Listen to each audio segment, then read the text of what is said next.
বন বঙ্গোপসাগরের উপকূলবর্তী অঞ্চলে অবস্থিত একটি প্রশস্ত বনভূমি, যার 66% রয়েছে বাংলাদেশে এবং 34% রয়েছে ভারতে। আর আজ আমি নন্দ আপনাদের সেই বন্যজীবন এবং বনভূমিকে খুব কাছ থেকে উপলব্ধি করতে আপনাদেরকে নিয়ে যাব সুন্দরবনে। এখানে গেলে আপনি দেখতে পাবেন হ্যামিল্টন সাহেবের বাংলো। এরই সঙ্গে থাকবে রবীন্দ্রনাথ ঠাকুরের স্মৃতিবিচরিত বেকন বাংলো। এছাড়াও রয়েছে লঞ্চে জমিয়ে খাওয়া দাওয়া এবং সঙ্গে বাংলার ঐতিহ্যপূর্ণ বাউল সঙ্গীত। এছাড়াও রয়েছে সুসজ্জিত হোটেলে দুদিন রাত্রি যাপন। আর এখানে আপনি কিভাবে যাবেন, কখন যাবেন, প্যাকেজই বা কত, সম্পূর্ণ বিস্তারিত জানতে দেখতেই হবে এই ভিডিওটি। তাহলে চলুন দুদিনের জামা কাপড় গুছিয়ে বেরিয়ে পড়া যাক সুন্দরবনের উদ্দেশ্যে। ডে 1 শিয়ালদহ দক্ষিণ শাখা থেকে সকাল 7:42 ক্যানিং লোকাল ধরে 9টার মধ্যে পৌঁছে গেলাম ক্যানিংয়ে। এখন ক্যানিং স্টেশনে দাঁড়িয়ে আছি। শিয়ালদহ দিক থেকে একটু পিছন দিকে উঠবেন, তো পিছন দিকে উঠেই স্টেশন থেকে বেরিয়েই কিন্তু এইখানেই কিন্তু এই অটো স্ট্যান্ড রয়েছে, ঠিক আছে। ঠিক কিন্তু আপনি এই দিকটা থেকে বেরোবেন, এদিকটা থেকে সোজা বেরিয়ে এসে কিন্তু এইখানটায় অটো স্ট্যান্ড রয়েছে। এই অটো স্ট্যান্ডেই কিন্তু আপনার যে ট্রাভেল এজেন্সি আছে সে কিন্তু আপনাকে রিসিভ করে নেবে। ওকে, তো চলুন যাওয়া যাক। এরপর ট্রাভেল এজেন্সির অটোতে চেপে সোজা রওনা দিলাম সোনারখালী নৌকাঘাটের দিকে। এরপর কিছুক্ষণের মধ্যেই সেখানে পৌঁছে গেলাম এবং পৌঁছে দেখি সাগর সঙ্গমের সুসজ্জিত লঞ্চ আমাদের জন্য অপেক্ষা করছে এবং লঞ্চের নাবিক খুব সাবধানতার সঙ্গে যাত্রীদের উপরে তুলে নিচ্ছে। আমরাও উঠে গেলাম।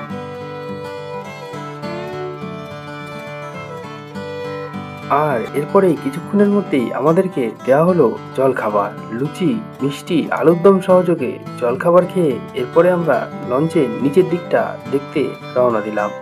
এটা হচ্ছে লঞ্চের নিচের অংশ, যেখানে রয়েছে 16 জনার অকুপেন্সি বা থাকার জায়গা। এছাড়াও রয়েছে দুখানা ওয়াশরুম। এছাড়া রয়েছে চালকের থাকার জায়গা এবং লঞ্চের সুবিশাল ইঞ্জিন। এরপরে আমরা উপরে উঠে আসলাম এবং প্রাকৃতিক সৌন্দর্যকে মন মুগ্ধভাবে উপভোগ করতে রইলাম। আর এরই পরে আমাদের গাইড আমাদের আজ যাত্রাপথ সম্পর্কে কিছু বিবরণ দিয়ে দিল। মাথার উপর দিয়ে যে ব্রিজটা পার হয়ে গেল এটা হচ্ছে বাসন্তী হাইওয়ে। আর আমরা যে নদী দিয়ে যাচ্ছি নদীর নাম হচ্ছে হোগল নদী, হোগল ডুগুরি। আমাদের প্রথম স্পট হবে গোসাবায়, সবাই একসাথে নামবো। আমাদের বোটের নাম মাথায় রাখবেন, MV পঞ্চানন। কেউ যেন দল ছুট হবেন না, সবাই একসঙ্গে থাকবেন। এরপর ধীরে ধীরে আবারও নদীর সৌন্দর্য উপভোগ করতে করতে আমরা এগোতে থাকলাম হ্যামিল্টন সাহেবের এবং বেকন বাংলোর ঘাটের দিকে। আর এর কিছুক্ষণের মধ্যেই আমাদের লঞ্চ গিয়ে দাঁড়ালো হ্যামিল্টন সাহেব এবং বেকন বাংলোর নৌকা ঘাটে। এরপর নৌকা থেকে উঠে বেশ কিছুটা পথ হেঁটে আমরা প্রথমে পৌঁছে গেলাম হ্যামিল্টন সাহেবের বাংলোর কাছে। পর হ্যামিল্টন সাহেবের বাংলো থেকে কিছুটা হেঁটে পৌঁছে গেলাম রবীন্দ্রনাথ ঠাকুরের বেকন বাংলোয়।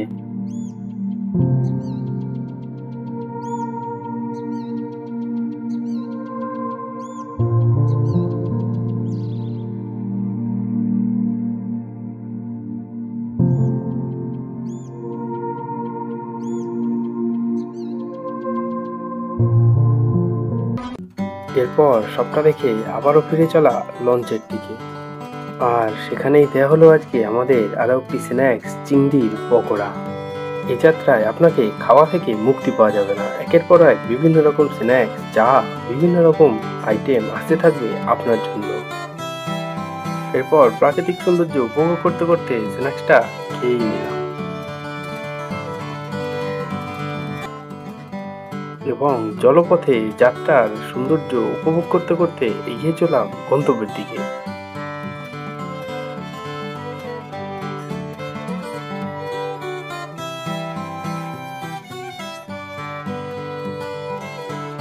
ইতিমধ্যে কিন্তু ডাক পড়ে গেল দুপুরের খাবারের। এক এলাহি আয়োজন, রয়েছে ভাত, ডাল, পাঁপড়, বেগুনি, রয়েছে চাটনি, কলাপাতা ইলিশ, এছাড়াও রয়েছে সর্ষে ইলিশ, রয়েছে ইলিশ মাছের মাথা দিয়ে পুঁই শাক এবং শেষ পাতে ছিল মিষ্টির সমাহার। এরপর কিন্তু তৃপ্তির সঙ্গে সবকটা খাবার খেয়ে নিলাম। প্রকৃতির মাঝে লঞ্চে বসে খাওয়ার এ এক অনন্য অনুভূতি। এরপর খাবার সেরে উঠতেই আমাদের হাতে চলে এলো কিন্তু ফল। হ্যাঁ, এই যাত্রায় কিন্তু একের পর এক খাবার আপনার হাতে আসতেই থাকবে। এটা খেয়ে নিলাম এবং আবারও প্রাকৃতিক সৌন্দর্যকে উপভোগ করতে রইলাম।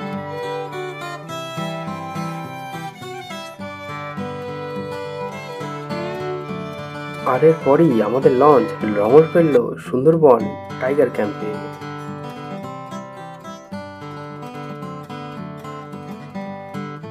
না, এখানে তবে কিন্তু টাইগার নেই, রয়েছে বনভূমি মাতার মন্দির।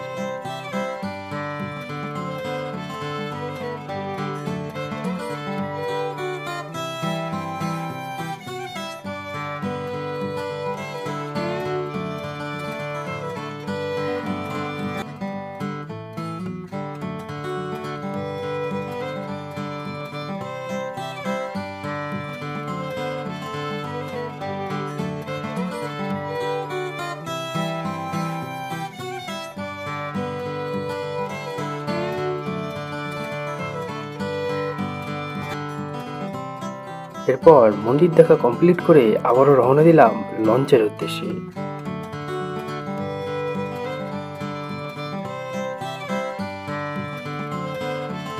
আর এর কিছুক্ষণ পরেই আমাদের লঞ্চ পৌঁছে গেল পাখিরালয়ের নৌকাঘাটে।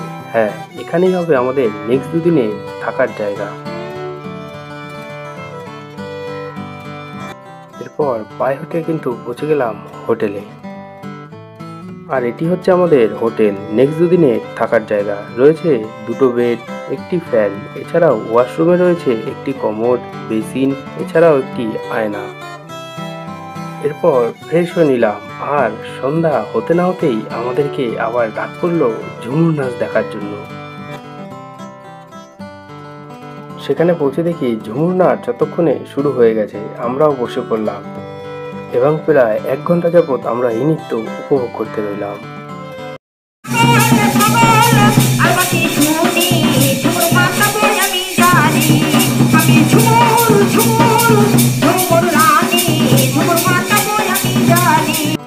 নাচ দেখা শেষে আবারও রুমে ফিরে এলাম এবং কিছুক্ষণ পরেই আমাদের ডাক পড়লো রাতের খাবারের। হ্যাঁ, এখানে ছিল ভাত, ডাল, আলু ভাজা, মটন এবং স্যালাড সহযোগে রাতের খাবারটা ছিল অতুলনীয়। সবটা খেয়ে নিলাম এবং হারিয়ে গেলাম ঘুমের দেশে। ডে 2 সকালে উঠে ফ্রেশ হয়ে আমরা উঠে বসলাম লঞ্চে। আজ আমরা পাড়ি দেব কোল এরিয়ার দিকে। লঞ্চ আপন মনে ছুটতে থাকলো সেই দিকে।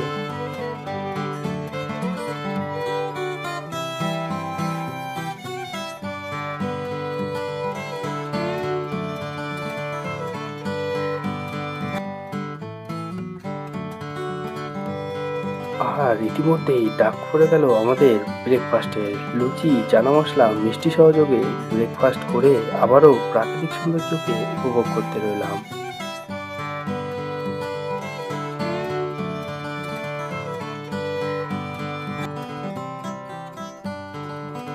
আর ঠিক এর কিছুক্ষণের মধ্যেই আমাদের লঞ্চ গিয়ে দাঁড়ালো সজনেখালি ওয়াইল্ড লাইফ সেঞ্চুরিতে এবং কিছু দূর হেঁটে যেতে দেখি বাঘমামা হাত জোর করে আমাদেরকে আহ্বান করছে তার খাঁচায় প্রবেশ করার জন্য। ধীরে ধীরে সবার সঙ্গে আমরাও হেঁটে এগিয়ে গেলাম।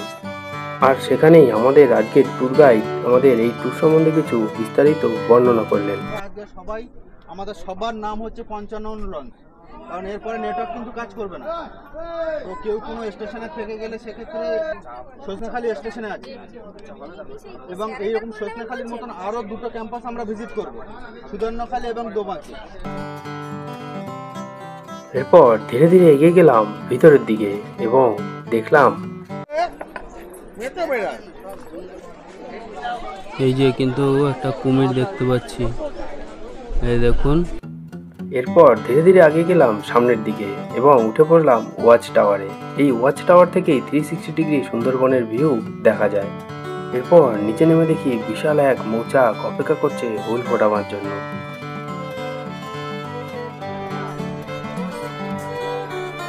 এরপর সবকিছু দেখে আবারও ফিরে গেলাম লঞ্চে।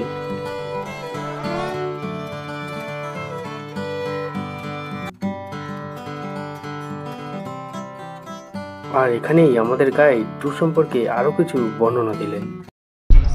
এর মতো আমাদের সামনে যে ক্যাম্পাসটা দেখা যাচ্ছে ওখানেও যাব, এবং ওখানেও কিন্তু আর্টিফিশিয়ালি কিছু বানানো নাই, ন্যাচারালি ওই জলের ভিতরে কাছে নাহলে পরে দেখতে হবে।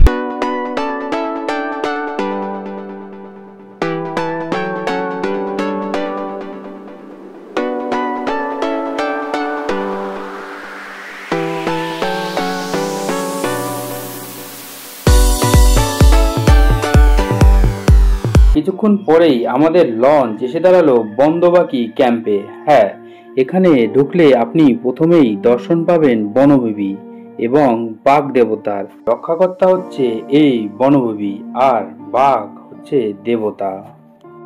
এরপর ধীরে ধীরে সামনের দিকে এগিয়ে চলুন। এখানে আপনি দেখতে পাবেন বিভিন্ন রকম হারিয়ে যাওয়া বেশ কিছু উদ্ভিদ, যা এখানে সংরক্ষণ করে রাখা রয়েছে। তবে এই উদ্ভিদগুলোর গায়ে বা পাতায় হাত দেবেন না।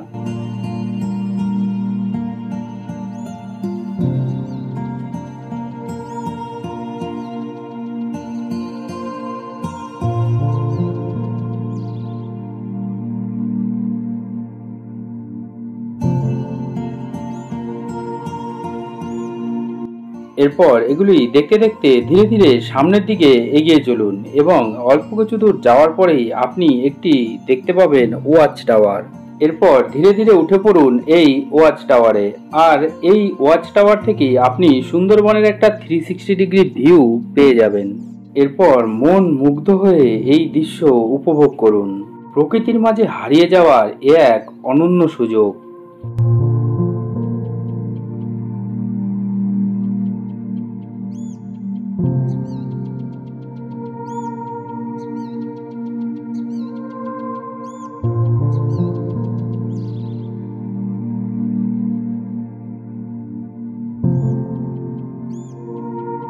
এরপর এটি দেখা কমপ্লিট করে ধীরে ধীরে নিচের দিকে নেমে আবারও লঞ্চে গিয়ে বসুন।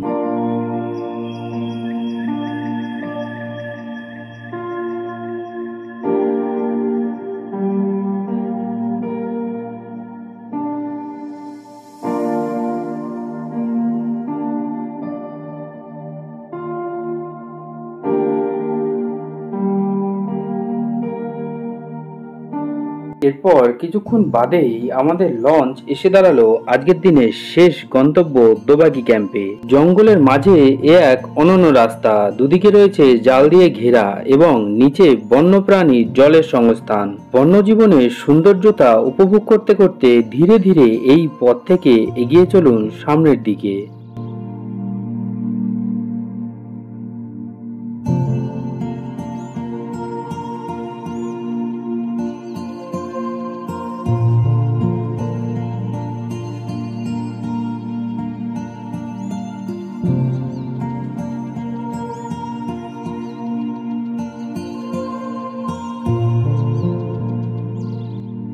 এরপর এই সৌন্দর্য উপভোগ করে লঞ্চে ফিরে আসুন এবং আপনার দুপুরের আহার সেরে নিন।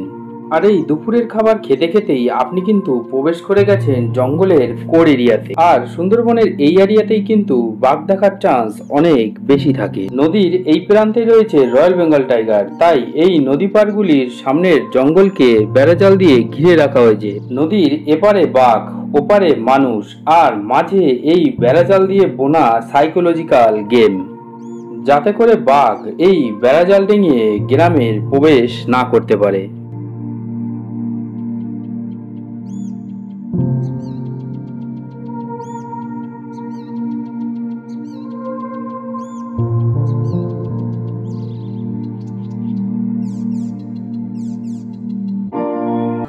না, আমরা কিন্তু বাঘ দেখতে পাইনি, তাই মনে বিষণ্ণ আশা নিয়ে আবারও ফিরে এলাম পাখিরালয়ের ঘাটে এবং ধীরে ধীরে এগোতে থাকলাম হোটেলের দিকে।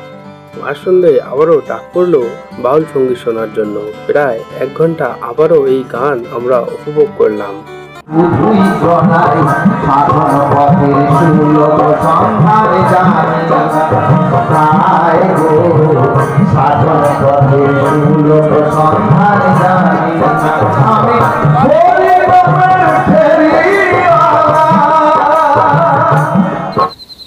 এরপর রাতের খাবার সেরে ঘুমের দেশে হারিয়ে গেলাম। ডে 3। আজ আমরা পাখিরালয়ের হোটেল ছেড়ে রওনা দেব বাড়ি ফেরার উদ্দেশ্যে।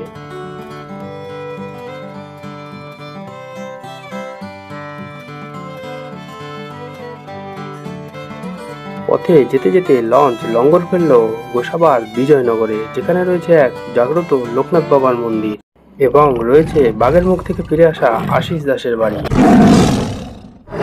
এরপর ধীরে ধীরে গ্রামে প্রবেশ করলাম এবং তার মুখ থেকে শুনে নিলাম তার এই করুণ অবস্থার কথা। নমস্কার, আমার নাম আশিস দাস, বাড়ি বালি বিজয়নগর, থানা গোসবা। আমরা 5 জন করে মাছ ধরতে যাই সুন্দরবনে। আমাদের বন দপ্তর থেকে বছরে 9 মাস মাছ ধরা পাস দেয়। আষাঢ়ে 15, চৈত্র 15 মাছ ধরা পাস শেষ। তারপরে মধু কালেক্ট সংগ্রহ পাস দেয়। অনেকে যায়, অনেকে যায় না। আমি কিন্তু মধু কাটতে যেতাম না, মাছ ধরতে যেতাম। তা হঠাৎ একদিন আমরা 8 দিনের জন্য বাড়ি থেকে বেরিয়ে যাই, 5 জন করে নৌকাতে থাকি, খাঁড়িতে খাঁড়িতে ঘুরি, জঙ্গলে জঙ্গলে ঘুরি, মাছ ধরি। 7 দিনের দিন আকাশে একটা বিশাল মেঘ হয়। আকাশে মেঘ হলে সুন্দরবনে যে সরু সরু খাল আছে, খালে ঢুকে যাই। ওইটাকে আমরা বলি ধবনির খাল, সব জেলে বাড়ি দেয়। আকাশে মেঘ দেখে ধবনির খালে ঢুকে গ্যারাবি করেছি। আর আমার সেদিন প্রচুর গায়ে জ্বর ছিল, আমি ঘুমাচ্ছি কাঁথা গায়ে দিয়ে। আমার যারা ছিল ওরা কিছুক্ষণ পরে খুব জোরে চিৎকার চেঁচামেচি করে, তখন আমার ঘুম ভেঙে গেছে। আমি মুখ থেকে কাঁথা সরিয়েছি, দেখি না বাঘ দাঁড়িয়ে আছে, বাঘের নিচে আমি শুয়ে আছি। ধরে ফেলেছি পাঁজা করে, বলেছি মা গো বাঁচাও, মাথায় কামড় মেরেছে, ফেটে গেছে, আমি শেষ। তারপর 8 মাস পর আমার জ্ঞান এসছে। 8 মাস পরে শুনলাম আমার সাথীরা ছাড়িয়েছে। আজকে আমরা যেখানে কথা বলছি এটা হচ্ছে বালি বিজয়নগর। বিজয়নগরে আমাদের বন দপ্তরের অফিস আছে, বিদ্যা ফরেস্ট টাইগার অফিস। ওরা ওখান থেকে ছাড়ানোর পর এলাকায় ফোন করেছে। ফোন করতে বন দপ্তর অফিসে খবর দিতে বন দপ্তরের স্পিড বোট আমাকে জঙ্গল থেকে তুলে নিয়ে এসছে। এরপর সাধ্যমতো ওনাকে কিছু সাহায্য করে গ্রামের আগাপাকা পথ দিয়ে এগিয়ে চললাম লোকনাথ মন্দিরের উদ্দেশ্যে।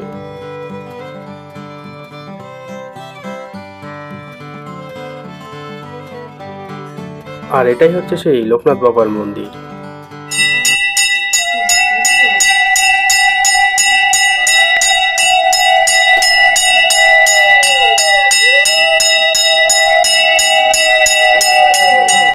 এরপর দর্শন সেরে আমরা আবারও ফিরে গেলাম লঞ্চের দিকে। আর সেখানেই সার্ভ করা হলো আজকে আমাদের দুপুরের খাবার, ইলিশ মাছের বিরিয়ানি আর চিকেন কষা। খাবারটা দারুণ ছিল। আর এর কিছুক্ষণের মধ্যেই আমরা পৌঁছে গেলাম সোনারখালী ঘাটে এবং সেখান থেকে ট্রাভেল এজেন্সির অটোতে চড়ে রওনা দিয়ে দিলাম ক্যানিংয়ের উদ্দেশ্যে। এই ট্যুর কখনো আপনি একা করতে পারবেন না, কেননা এই একটা লঞ্চে প্রায় 30 থেকে 35 জন মানুষ নিয়ে তারপরে এই ট্যুরটি করা হয়। আর এই ট্যুরের জন্য অবশ্যই আপনাকে একটি প্যাকেজ নিয়ে নিতে হবে, যার মধ্যে থাকবে আপনার ক্যানিং থেকে পিক আপ করা থেকে শুরু করে ক্যানিংয়ে ড্রপ করা অবধি সমস্ত খরচ। আর এই প্যাকেজ বুক করার জন্য আপনি কল করে নিতে পারেন এই নাম্বারগুলিতে।